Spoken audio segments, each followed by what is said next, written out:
Eliud Nieves.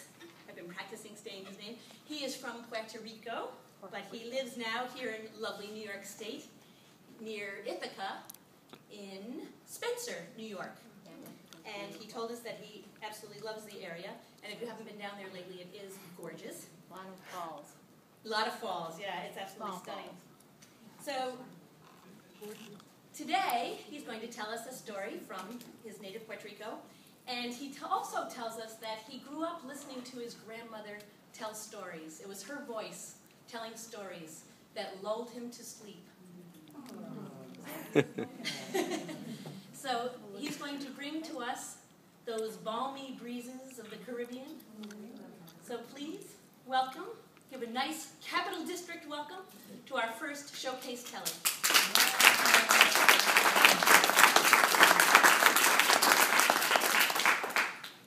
As you heard, my story comes from Puerto Rico, where I was born. And I also found out that the story that comes from Puerto Rico also comes from many other places, and you'll see why.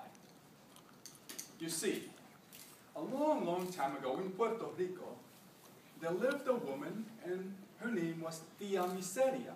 Tia is aunt, of course.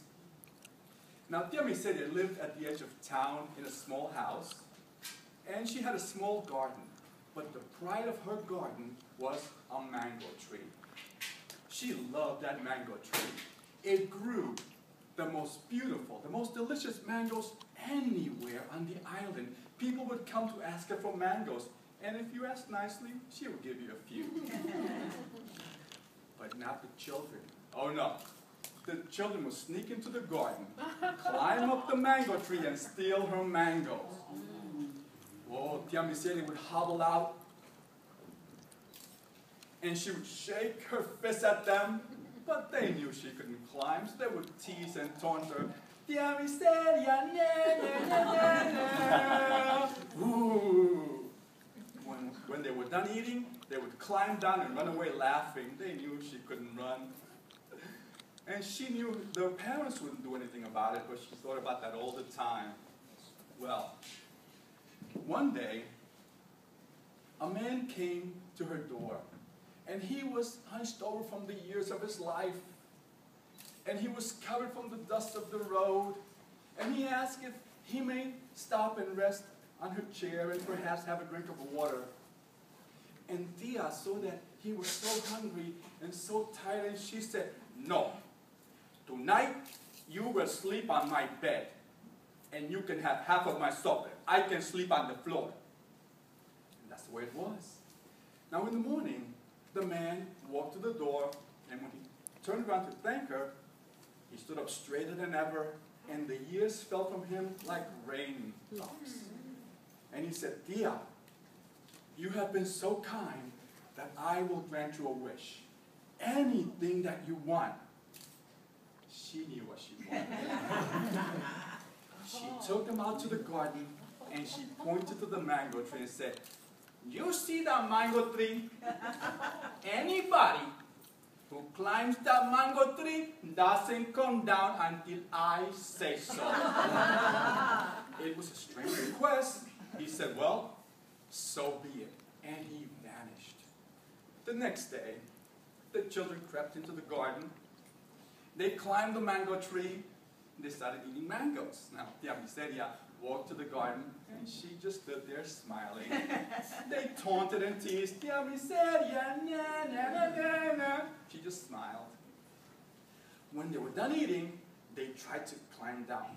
They tried to climb down, but they were stuck. Their little bottoms were stuck to the branches. They couldn't move.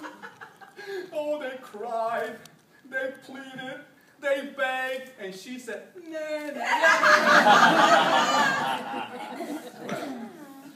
When they promised never to steal mangoes again, she snapped her fingers, and down they came. They were gone in an instant. Now, as I said, Tia Miseria was very, very old. So one day, death came to her door.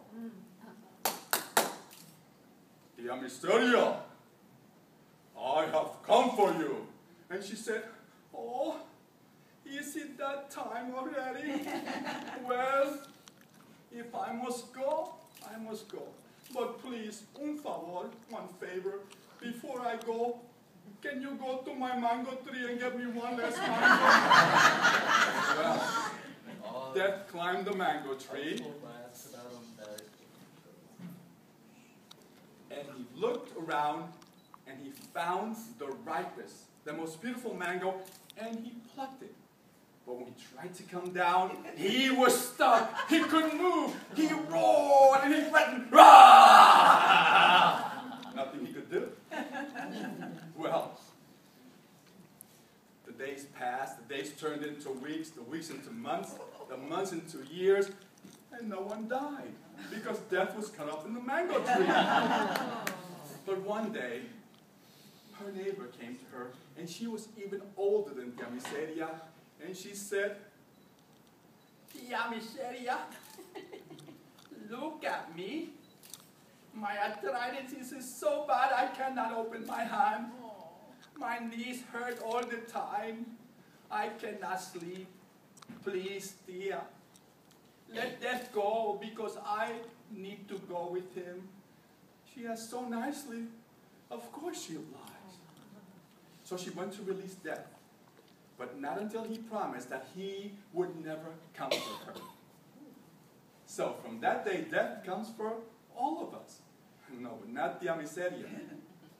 She lives in Puerto Rico and all over the world. Miseria is Spanish for misery. And that's my story.